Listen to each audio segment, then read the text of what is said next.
اللہ کے हबीब अलैहिस्सलाम फरमाते हैं जिस घर में कुत्ता हो और जुनबी हो उस घर में रहमत के फरिश्ते नहीं आते।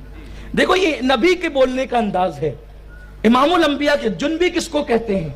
जुन्ब, एकदम हया के पहलू में, हया के अंदाज में। जब एक मर्द एक औरत के साथ वजीफे ज़ौजियत अदा करता है, मेरे ख्याल में आप सबके बात समझ में आ गई होगी मैं कहना क्या चाहता हूं। मर्द जब किसी औरत के साथ वजीफे ज़ौजियत अदा करता है, हक के ज़ौजियत अदा करता है, तो उस पर गुस्ल फर्ज होता है। उसको इस्लाम के लबो लहजे में जनाबत कहते हैं, और जिस पर गुस्ल जनाबत फर्ज हो तो उसको जुनबी कहते हैं। अब आका करीम सल्लल्लाहु अलैहि वसल्लम फरमाते हैं जिस घर में जुनबी हो, यानी ऐसा शख्स जो बीवी के साथ ज़ौजियत का वजीफा अदा कर चुका हो, वो जहां भी होगा और कुत्ता जहां होगा वहां रहमत के फरिश्ते नहीं आएंगे।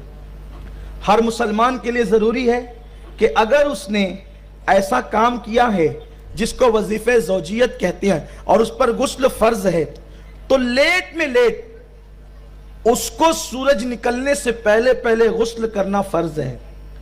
इसलिए कि नमाज का आखिरी टाइम सूरज तुलू होना है और उसको फज्र की नमाज का टाइम खत्म होने से पहले पहले गुस्ल कर लेना उस पर फर्ज है। अगर वो गुस्ल नहीं करता तो वो गुनहगार होगा और उसके घर में रहमत के फरिश्ते नहीं आएंगे। अब आप गौर फरमाएं, साइंस ये कहती है, डॉक्टर ये कहते हैं कि जिस वक्त इंसान जनाबत से दो चार होता है तो उसके एक एक बाल से गुजर करके वो मादा खारिज होता है, जिसकी बुनियाद पर अल्लाह के हबीब गैबदा नबी सल्लल्लाहु अलैहि वसल्लम ने फरमाया कि बाल के हर बाल के नीचे जनाबत है, और इसीलिए गुस्ल जनाबत बहुत एहतियात से करने का हुक्म दिया गया है।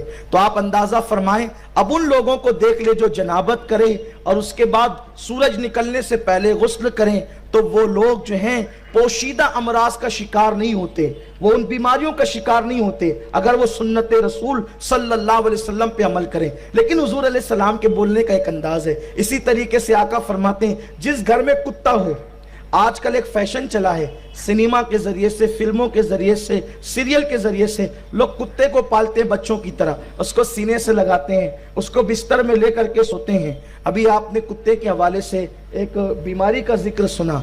ये कुत्ता हुजूर अलैहिस्सलातु व तस्लीम की हदीस है, जिस घर में कुत्ता हो उसमें अल्लाह की रहमत के फरिश्ते नहीं आएंगे। और यहाँ तक के फुकाहा फरमाते हैं जो बला जरूरत कुत्ते को पालेगा अल्लाह की बारगाह के अंदर वो जवाबदेह होगा और अजाब का मुस्तहिक होगा। क्यों? इसलिए कि जो कुत्ते की राल है, कुत्ते की फितरत है कि उसकी हर वक्त राल टपकती रहती है, और जब उसकी राल टपकती है तो उसकी राल के अंदर सदहा बीमारियां मौजूद है, उसकी राल के अंदर सदहा बीमारियां मौजूद है। आज लोग कह रहे हैं कि उसकी राल में सदहा बीमारियां मौजूद है, लेकिन इमामुल अंबिया सल्लल्लाहु अलैहि वसल्लम ने कुत्ते से दूर रहने का हुक्म दिया और फरमाया कि जिस घर में कुत्ता हो उस घर में रहमत के फरिश्ते नहीं आएंगे।